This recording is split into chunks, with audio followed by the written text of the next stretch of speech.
Prime people! Welcome to Prime News Podcast.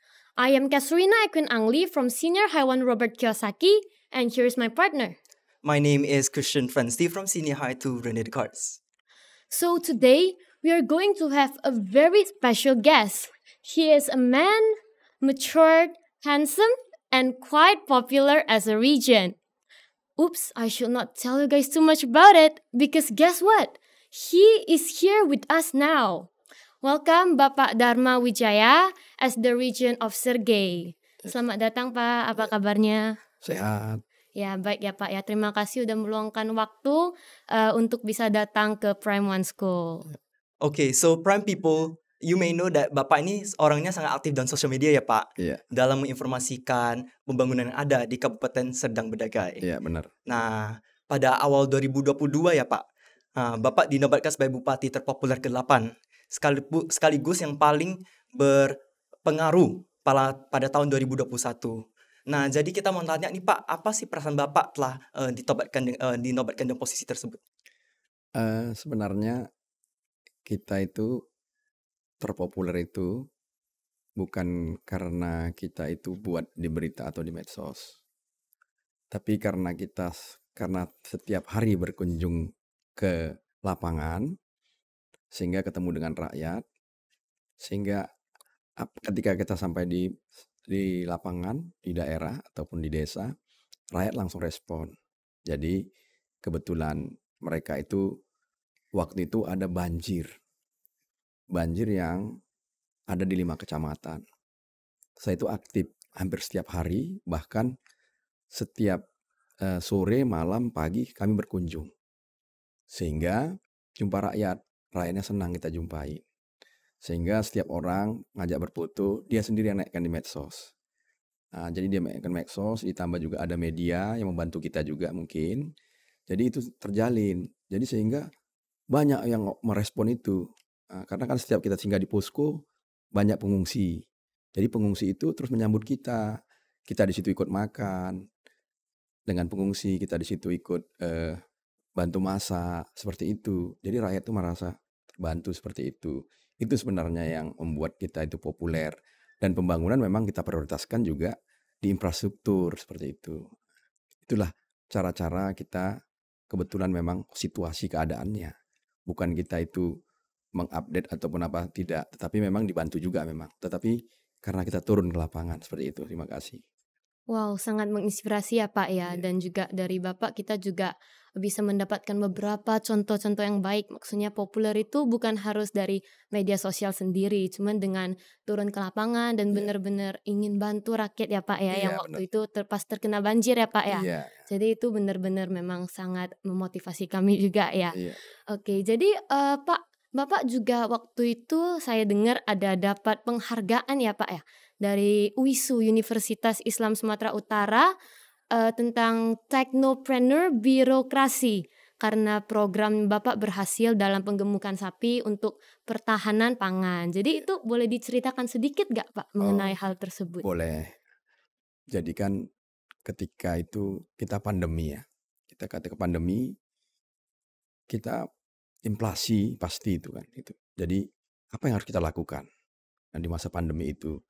Jadi di masa pandemi itu saya punya ide bagaimana menghadapi inflasi ke depannya. Harga beras bakal naik, harga daging sapi begitu juga yang daging lainnya kan seperti itu ya. Daging babi kan waktu itu sudah termasuk sudah jatuh juga, naik juga harganya karena ada penyakit waktu itu kan gitu ya. Jadi makanya waktu itu saya turun ke lapangan bagaimana rakyat itu dan dinas pada umumnya. Saya ajak, ayo kita mengadakan penggemukan sapi, nanti hasil dagingnya ini kita jual kepada rakyat yang tersubsidi seperti itu. Dan alhamdulillah berhasil. Nah, jadi semua kepala dinas itu menjual daging kepada rakyat, dipotong ke desa-desa semuanya. Dan akhirnya harga sapi itu, daging itu tidak naik ya. Saya takut karena pernah terjadi pada babi. Nah, ketika babi punah, tidak ada, harga kan melambung tinggi. Nah, ini yang kita khawatir rupanya akhirnya benar, ada penyakit PMK juga seperti itu. Dan akhirnya kita bisa mengatasi semua itu. Itulah salah satu mengatasi pengadaan penggemukan sapi waktu itu yang ada kita buat di desa-desa seperti itu. Wah, menarik sekali ya Pak. Jadi di balik adanya ini itu memiliki tujuan yang sangat baik ya Pak Iya, untuk membantu mengatasi inflasi. iya, Nah, untuk pertanyaan selanjutnya nih Pak, kan di Kabupaten Sergai banyak sekali pantai-pantai. Contohnya Pantai Balistari, Pantai Romantis. Nah Pak, menurut Bapak itu di bidang apa sih yang Kabupaten Sergai itu urgent atau paling perlu diperhatiin seperti contohnya infrastruktur, industri, iya. pariwisata ataupun kelautan. Jadi kan Serdang Bedagai itu memiliki panjang pantai kurang lebih 55 kilometer. Ada di 5 kecamatan. Ya. Wisata yang bisa digalakkan adalah memang wisata kuliner di pantai. Jadi kondisi saat itu bagaimana orang mau bertamasya ataupun berlibur kalau jalannya nggak bagus. Jadi saya langsung mengambil tindakan bahwa yang kita perlu perhatikan adalah pertama infrastrukturnya, jalannya. Ketika jalannya bagus, pasti orang akan datang. Itu yang saya makanya prioritas semuanya adalah pariwisata yang kami buat jalannya.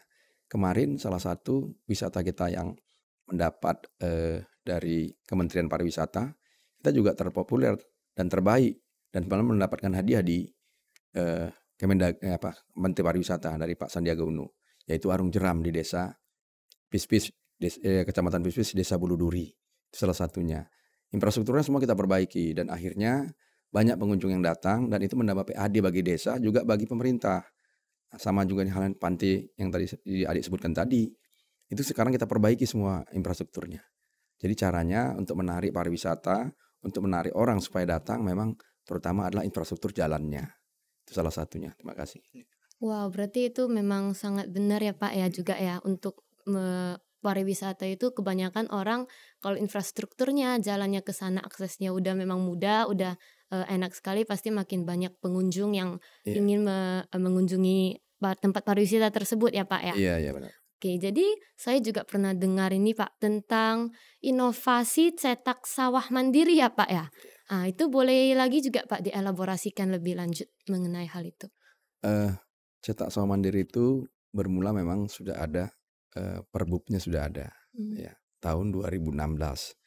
Tapi tidak begitu aktif.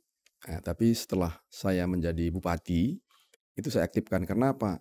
Karena Serdang Bedagai ini adalah nomor 2 swasembada beras, ya, Sumatera Utara.